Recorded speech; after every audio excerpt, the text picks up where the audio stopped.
हमारे साथ मौजूद है हमारे शहर के आमदार मिस्टर कुमार एलानी जी। सर, गर्मियों में जो लोड शेडिंग और पानी की तकलीफ थी वो काफी हद तक सॉल्व हो चुकी है, पर अभी बारिश के आने से काफी सारे रास्तों पर पानी जमा हो जा रहा है। ये लोगों की तकलीफ कब तक सॉल्व होगी और आपका इस बारे में क्या कहना है?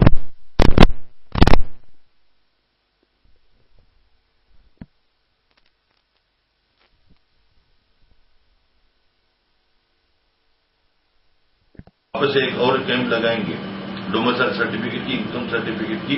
हम युवाओं को हम इतनी सर्विस देना चाहते हैं कि युवा सोचें कि मैं हमारे को घर बैठ के सर्विस मिलती है और युवा को हम खुश देखना चाहते हैं। Sir, after the use success of RTO camp and domicile certificate आपकी और कौन सी योजना है जिससे शहरवासियों को फायदा हो सकता है? देखिए, अभी मेरा खुद का पहला मेरा टारगेट है उल्लासनगर की अनऑथराइज बिल्डिंग को रेगुलाइज करके और उसको कैसे भी करके रीडेवलपमेंट करवाना।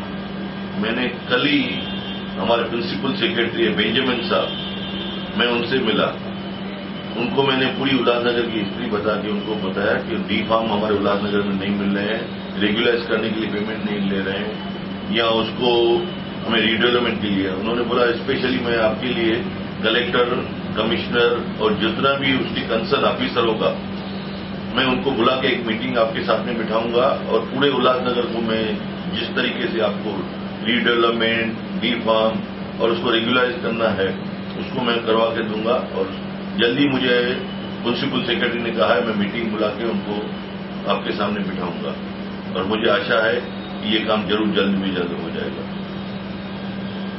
ये थे हमारे साथ मिस्टर कुमार एलानी जी, जिन्होंने कहा जितनी भी शहर की समस्या बची हुई है वो काफी जल्द से जल्द दूर हो जाएंगी। दूसरा सवाल पूछना चाहिए। सर, आप पिछले कुछ दिनों से बॉम्बे गए हुए थे जहां पर मंत्रालय में एमएलसी की वोटिंग थी, तो आपका वहां पर क्या रोल रहा और आपने वहां पर क्या क्या किया, आप एक बताइए। हम लोग 3 दिन से बम्बई में थे। हमारे एमएलसी का चुनाव था जो आमदार लोग चुन के भेजते हैं, जिसमें से 11 कैंडिडेट खड़े थे, 2 भारतीय जनता पार्टी, 2 शिवसेना, 3 एनसीपी, 3 कांग्रेस और 1 इंडिपेंडेंट। इंडिपेंडेंट जो था वो कांग्रेस ने खड़ा किया था। ऐसे 4 कांग्रेस के कैंडिडेट खड़े थे। हम लोग को चुनाव करवाना था, सभी पार्टियां अपने अपने इसमें लगे पड़े थे। कुछ लोग होटलों में रुके थे, लेकिन भारतीय जनता पार्टी अपने कैंडिडेट को फ्री छोड़ दिया था। देखिए, मनसे वाले कहीं अलग जगह पे खड़े थे, शिवसेना वाले कोई अलग रिसॉर्ट में खड़े बैठे हुए थे और कांग्रेस वाले अलग, एनसीपी वाले अलग। लेकिन भारतीय जनता पार्टी के जितने भी आमदार लोग थे उनको फ्री छोड़ा गया था, क्योंकि भारतीय जनता पार्टी वालों को भरोसा था कि हमारे आईपी वोट टूटेगी नहीं। तो लेकिन 2 दिन हमारी जो मीटिंग हुई उसमें हम लोग को किस तरीके से वोटिंग करना है, 2 दिन हमारा उसमें गया। पहली बार जो नए आमदार लोग चुन के आए उनको सिखाया गया। कल हमारा चुनाव था, जो कि कल सवेरे हमने चुनाव किया। उसमें हमारे जो 2 भारतीय जनता पार्टी के कैंडिडेट खड़े हुए थे, धनंजय मुंडे साहब और मैडम फर्नांडिस करके, 2 जो बीजेपी के कैंडिडेट, एक मिनट वापस किसे जनता पार्टी के 2 जो उम्मीदवार थे, ठीक है।